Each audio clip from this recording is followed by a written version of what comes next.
Եվրասիական տնտեսական միությանը անդամակցելուց հետո հայ օրենսդիրների եվրոպական առաջին գործուղումը Ժնև էր։ Հոկտեմբերի 12-ից 17-ը մասնակցում էին Միջխորհրդարանական միության 131-րդ վեհաժողովին։ Պատվիրակության ղեկավարը ասում է, եվրոպացիները հարգանքով են վերաբերում Հայաստանի ընտրությանը։ Չնայած այն հանգամանքին, որ Հայաստանի Հանրապետությունը անդամակցել է Եվրասիական տնտեսական միության, մեր եվրոպացի գործընկերները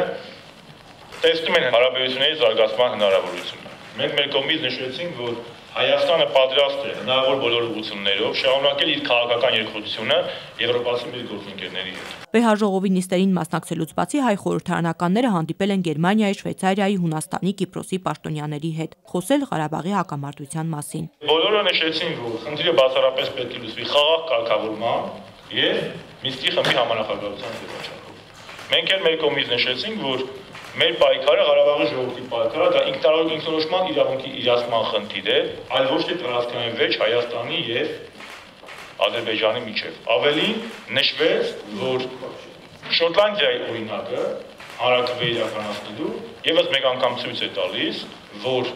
մենք չպետք է գնանք կրկնակի ստանդարտների ճանապարհով եւ յուրաքանչյուր ժողովուրդ ինքը պետք է որոշի իր ինքնորոշման իրավունքի իրացման խնդիրը։ Երկկողմ հանդիպումների ժամանակ չեն շրջանցվել նաև հայ-թուրքական արձանագրությունների ու հայոց ցեղասպանության ճանաչման հարցերը։ Հայ օրենսդիրները եվրոպացիներին հրավիրել են ցեղասպանության 100-րդ տարելիցին, մեծ մասն ընդունել է հրավերը։ Ինչպես տեղյակ եք, տարիներ առաջ Շվեյցարիայում Ցյուրիխում ստորագրվեցին պրոտոկոլները եւ մեր գործընկերները մեզնից հետաքրքրվում էին, թե ինչ վիճակում են գտնվում այդ պրոտոկոլները։ Մենք ներկայացրեցինք, որ Հայաստանի Հանրապետությունը երբեք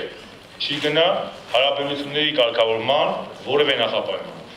Առավել եւս, որ Ղարաբաղյան հարցը չի կարող լուծվել նախապայման։ Ավելի մենք ներկայացրեցինք, որ Թուրքիան այսօր փակ է պահում Եվրոպայի վերջին փակսահմանը։ Ազգային ժողովի փոխնախագահը պատվիրակության աշխատանքը արդյունավետ է համարում։ Ադրբեջանցիներն առաջարկել են հաջորդ հանդիպումն իրենց երկրում անցկացնել։ Հայ խորհրդարանականներին հաջողվել է եվրոպացիներին համոզել, որ նման միջոցառման համար Ադրբեջանը հարմար երկիր չէ։ Ազնիվ Կարապետյան, Գևորգ Մանուկյան, ժամը լրատվական։